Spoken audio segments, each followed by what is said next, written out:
Hello दोस्तों, एक बार फिर से आप सभी का स्वागत है हमारे यूट्यूब चैनल उत्तराखंड 360 में। और आज हम यहाँ पे बात करने वाले हैं उत्तराखंड में 2024 में प्रकाशित महत्वपूर्ण पुस्तकों के बारे में। तो इस वीडियो में लगभग 12 पुस्तकें मैं आपको बताऊंगा जो कि 2024 में प्रकाशित हुई है, और ये सभी किताबें क्या है, महत्वपूर्ण रहेगी। और आने वाले एग्जाम में हो सकता है कि आपको कहीं यहाँ से प्रश्न देखने को भी मिल जाए।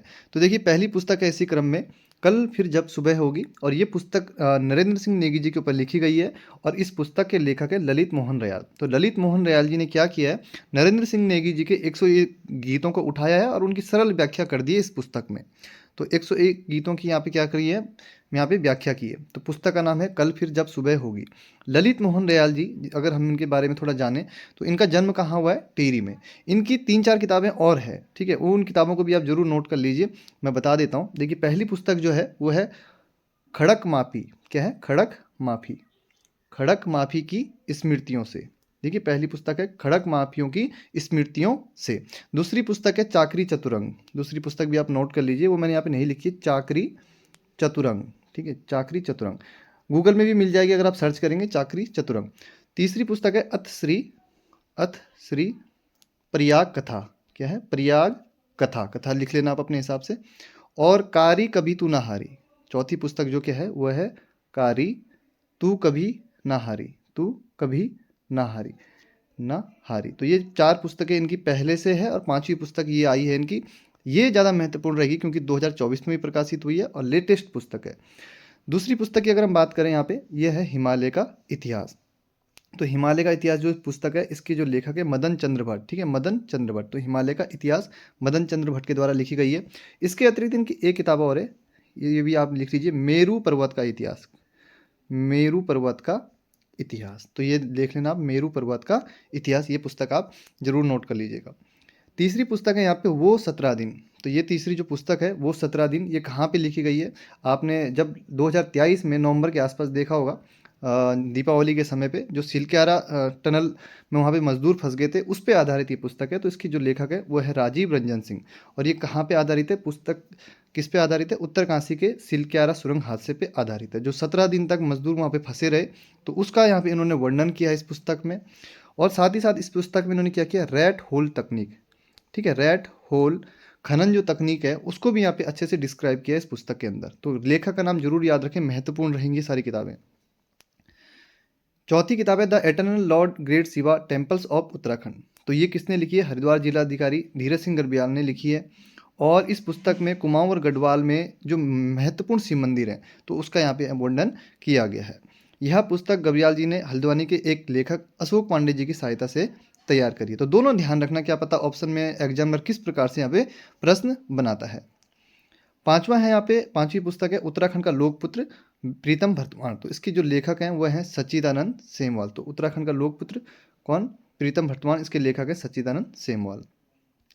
छठवीं पुस्तक है गढ़वाल और प्रथम विश्व युद्ध। तो इसके लेखक कौन है, देवेश जोशी। तो ये ध्यान रखेंगे, देवेश जोशी इसके लेखक हैं, गढ़वाल और प्रथम विश्व युद्ध। तो इस पुस्तक में ब्रिटिश काल में प्रथम विश्व युद्ध के दौरान गढ़वाल में कई हीरो है जिन्होंने अंग्रेजी सेना में रहकर बहादुरी की मिसाल पेश करी। तो लेखक ने क्या किया, इन पे 6 साल तक रिसर्च की है, और 6 साल की रिसर्च के बाद गढ़वाल और प्रथम विश्व युद्ध पुस्तक की इन्होंने यहाँ पे रचना की है। तो 1914 से लेकर 1921 तक के गढ़वाली सैनिकों के द्वारा प्रथम विश्व युद्ध में जो जो योगदान दिया है, तो उसका यहाँ पे वर्णन आपको देखने को मिलता है। अगली पुस्तक है यहाँ पे हिमांक और क्वथनांक के बीच। हिमांक और क्वथनांक के बीच तो महत्वपूर्ण हो सकती है, शेखर पाठक जी की पुस्तक है, एग्जाम में कई बार पूछी जाती है। लेखक कौन है, शेखर पाठक जी। और इस किताब का उपशीर्षक है गंगोत्री कालिंदी का बद्रीनाथ यात्रा में निर्जन सौंदर्य और मौत से मुलाकात। तो ये तो इतना महत्वपूर्ण नहीं है, लेकिन जो राइटर हैं ये बिल्कुल आपको ध्यान रखना है। शेखर पाठक जी की अन्य पुस्तकें भी बहुत महत्वपूर्ण है। जैसे एक पुस्तक यूके SSS ने पूछी थी अभी, हरी भरी उम्मीद। क्या पूछी थी, हरी भरी उम्मीद। तो बहुत ही अच्छी पुस्तक है दोस्तों, अगर आप मतलब पढ़ना चाहते हैं, जैसे अगर आप उत्तराखंड में चिपको आंदोलन का इतिहास अच्छे से समझना चाहते हैं, तो इससे बेहतर बुक आपको नहीं मिलने वाली। तो हरी भरी उम्मीद में क्या है, चिपको आंदोलन का पूरा वर्णन यहाँ पे शेखर पाठक जी ने किया है। तो बहुत ही अच्छी किताब है अगर चिपको आंदोलन को आपको समझना है। इसके अलावा देखिए इनकी और किताबें भी देख लेते हैं हम। शेखर पाठक जी की दास्तान ए हिमालय। क्या है, दास्तान ए हिमालय, 2 खंडों में है दास्तान ए हिमालय। तो ध्यान रखेंगे, दास्तान ए हिमालय हो गई, हरी भरी उम्मीद हो गई, हिमांक और क्वथनांक के बीच में हो गई। एक किताब और है इनकी, नीले बर्फीले, नीले बर्फीले स्वप्न लोक में। क्या, स्वप्न लोक, मैंने ऊपर लिख देता हूँ स्वप्न लोक में, नीले बर्फीले स्वप्न लोक में। तो ये भी शेखर पाठक जी की महत्वपूर्ण पुस्तक है। अगली पुस्तक है यहाँ पे देखिए खाकी में स्थित प्रज्ञा। ठीक है, तो ये किसने लिखी है? अनिल रतूड़ी जी ने लिखी है। उत्तराखंड के जो पूर्व पुलिस महानिदेशक थे, तो उनकी पुस्तक है खाकी में स्थित प्रज्ञा। लेखन के क्षेत्र में उनकी पहली कृति थी भंवर एक प्रेम कहानी। तो इससे पहले उनकी एक पुस्तक और आई है भंवर एक प्रेम कहानी, और ये दूसरी पुस्तक है खाकी में स्थित प्रज्ञा। तो ये आपको ध्यान रखना है। 9वीं पुस्तक है यहाँ पे बर्ड्स इन अराउंड मसूरी। तो इसके जो लेखक हैं वह हैं आईएएस अधिकारी संजय कुमार जी। बस केवल नाम लिख लीजिए, नाम याद रखना है आपको। और इस पुस्तक में इन्होंने मसूरी के आसपास की जो चिड़ियाएँ हैं उनका क्या है यहाँ पे वर्णन किया है। ठीक है, उस विविधता का यहाँ पे वर्णन किया है। तो बर्ड्स इन अराउंड मसूरी कौन है लेखक? संजय कुमार। अगला है यहाँ पे द हिल ऑफ एनचेंटमेंट। ठीक है, तो इसके जो लेखक हैं वह हैं रस्किन बॉन्ड। ये भी 2024 में प्रकाशित हुई है। इसके अलावा रस्किन बॉन्ड की 2 किताबें और प्रकाशित हुई है। देखिए, hold on to your dreams a letter to young friends. तो इसके लेखक भी रस्किन बॉन्ड है। और हाउ टू बी हैप्पी, खुश कैसे रहें, तो इसके लेखक भी रस्किन बॉन्ड है। बाकी पीडीएफ आपको व्हाट्सएप और टेलीग्राम में इसकी भेज दी जाएगी।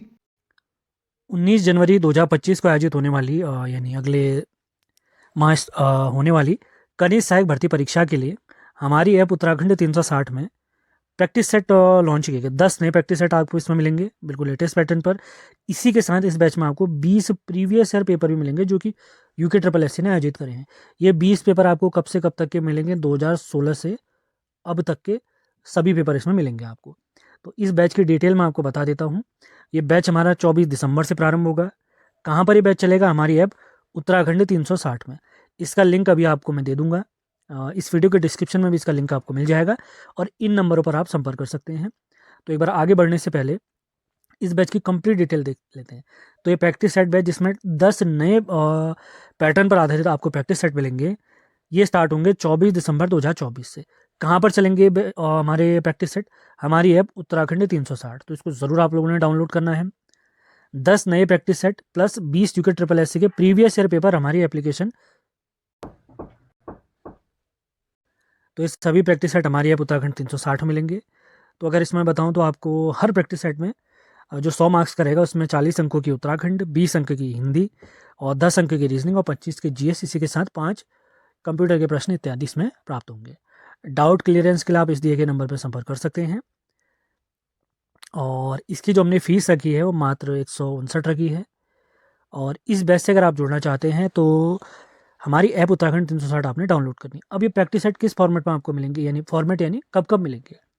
तो प्रैक्टिस सेट मैंने बता रखा है। जो प्रीवियस ईयर पेपर हैं वो तो आपको ये मान के चलिए, प्रीवियस ईयर पेपर तो आपको जैसे आप बैच से जुड़ेंगे तुरंत मिल जाएंगे।